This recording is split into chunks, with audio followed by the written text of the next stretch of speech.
Assalamu alaikum wa rahmatullahi wa barakatuh.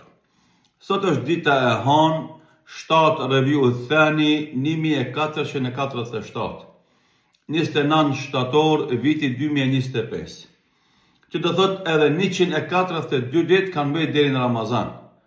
Allahu Dhu Gjelal thot: Yawma idhin tu'raduna la takhfa minkum khafiyah.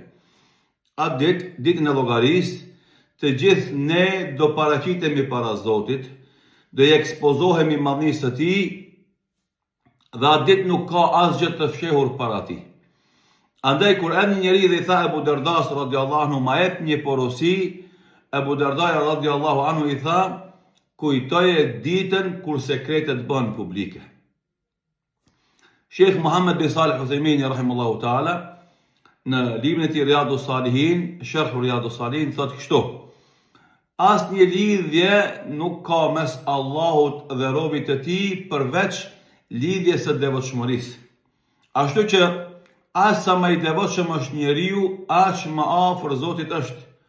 Dhe aq sa më i devotshëm është njeriu, aq më i ndershëm te Allahu Dhu Gjelal është.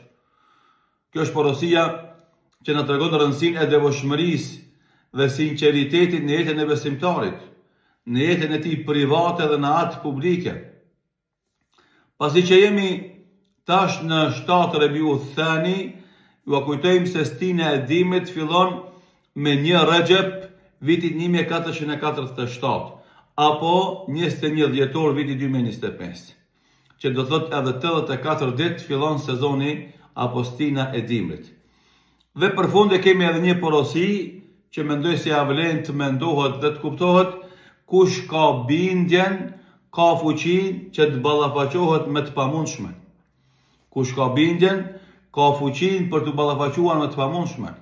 Kush ka bindjen në ndihmën dhe përkrahjen e Allahut, kush ka bindjen në kapacitetet e veta, kush ka bindjen në qëllimet e veta, atëherë ai do ketë edhe fuqinë me arrit atë që mendon të dërgjesë është e pamundshme.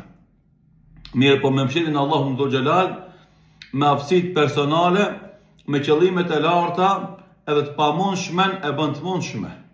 Edhe atë që mendoj se është e parealizueshme e bën të realizueshme.